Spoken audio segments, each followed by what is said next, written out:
winter is coming in the northern hemisphere, of course.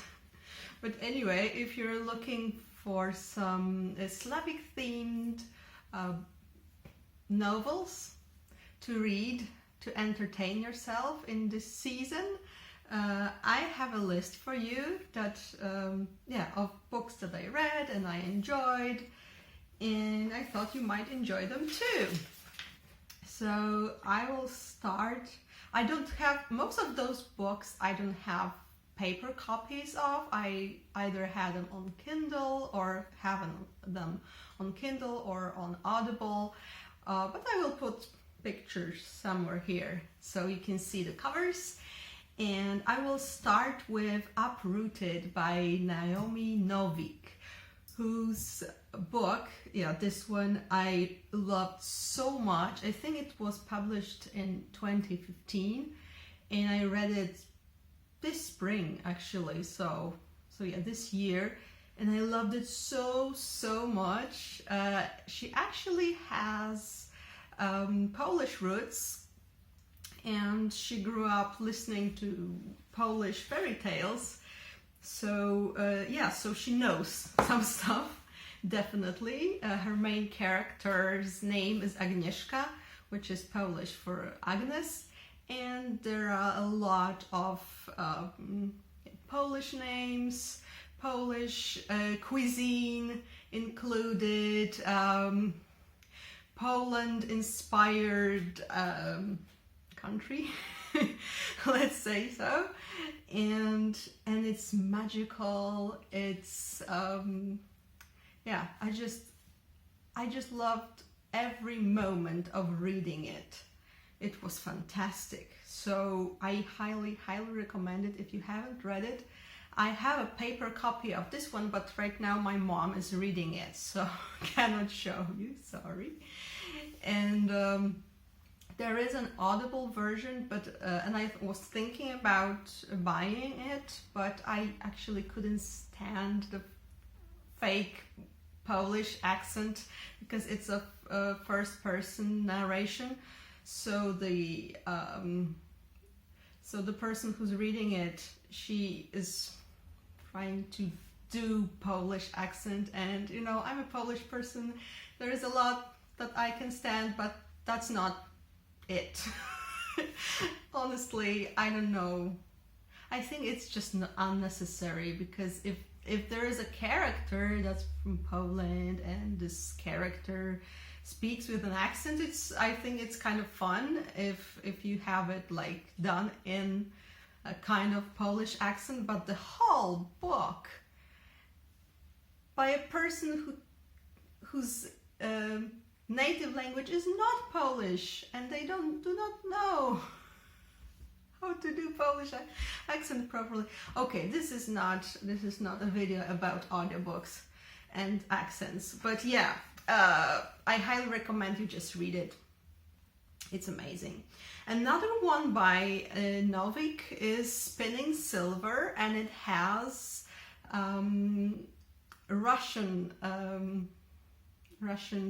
themes there, and it's also based on the fairy tale of Rumpelstiltskin. So the story where the girl has to spin gold for the prince. Here she has to spin silver, and it's also connected to the tale of the Winter King. So it's very wintry, and I'm getting warmer talking about books. Can you tell? So it's great for those of you who enjoy like feeling the snow crunching around and just feeling the atmosphere of the season. However, I will mention that there are, as I said, there are like Russian accents there. However, they are not always executed too well. Like, there are weird things, okay? They are not disastrous, but there are like, there is the Tsar, so the Russian word for the emperor or king, and there is Tsarina, which is not a word. as far as I know. So there should be Tsarica, as far as I know, again. And some other quirks, but I think you can ignore them. I did. So these two I highly recommend. I also heard that Uprooted actually might be turned into either a movie or a TV show even. I don't know, but I would love to see it. So this is Naomi Novik, and then there is a trilogy. There's actually more, but I only listened to these three, and I actually heard that the next books are even better. So maybe I'll give them a go. So I listened to this one on Audible, and it's the Grisha trilogy, and it's Shadow and Bone, Siege and Storm, and Ruin and Rising. And this is your typical young adult fantasy story, and with a female protagonist. Actually, in the previous two you also have female protagonists, but here it's like I would call it like more high fantasy, less fairy tale, more high fantasy, but with elements from Slavic legends and tales, which is cool. There are a lot of names inspired, mostly I think by Russian language. However, if you get really annoyed by grammar inconsistencies and like when you're reading you see that the author knows not much about Russian language, then you might want to skip it.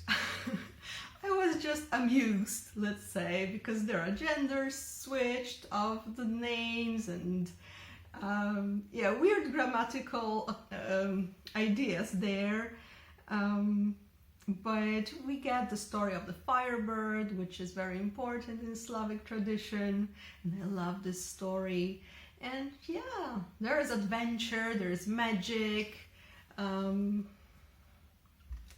it's fun. It's fun, and there's a lot of books to enjoy. So this is this, and then a book that I have just finished reading on my Kindle, and it was from the Winter Night trilogy. So again, it's a trilogy, but I only read this one book so far by Catherine Arden, The Bear and the Nightingale. It was amazing. It was so much fun. It's a very fairy tale-like story.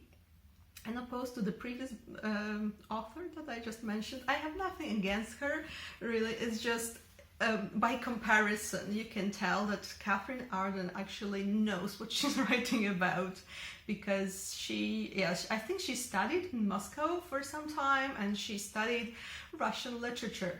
So first of all, she knows the language. Second of all, she really read a lot of those Russian fairy tales, which I adore, I love, and the book is filled with them. It's also filled with Slavic folklore, so you will have a lot of creatures from Slavic folklore, starting with Rusalkas or Domovoi or Vodyanoi and others who live in lakes and in the house, in the barn. They're all like creatures that are part of original Slavic folklore, which is amazing. Plus, it was really, engrossing. It was hard to put this book down. And there are 2 more books, and I'm really looking forward to reading them, probably around Christmas time. And yeah, highly recommend it. And lastly, I just have to recommend the Witcher series by Andrzej Sapkowski, which is not really like Slavic mythology based, but it's mostly Celtic plus Germanic mythology and some snippets of Slavic tradition included. But yeah, I mean, I think December 20th or something like that on Netflix, there will be brand new Witcher TV series based on the books. And yeah, it's pretty exciting. Plus, the author is a Slavic person, and I think you can tell that like you can see the Slavic soul in these books, even if they are not really like deeply based on Slavic tradition. But again, as I said, there are some accents. Anyway, these are amazing books.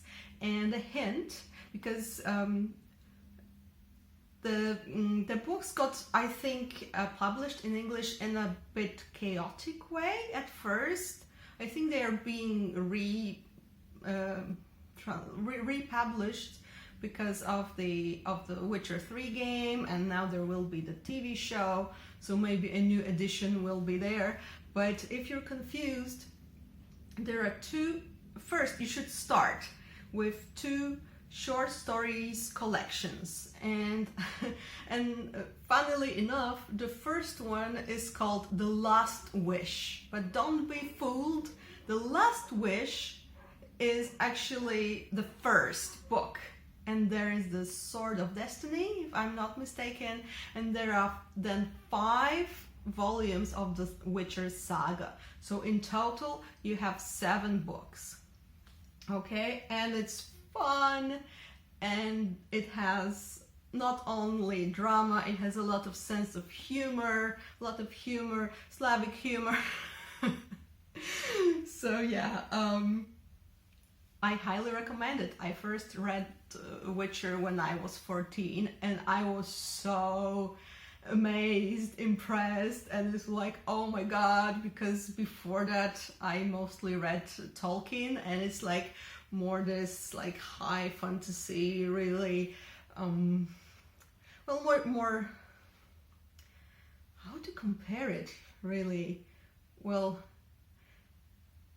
yeah, maybe you compare it yourself. It's fun. It's really one of my favorite series ever. So yeah, these are my suggestions. If you have some suggestions, please write them down below. If you've read any of these books, please let me know what you thought. And yeah, generally enjoy the season. Bye.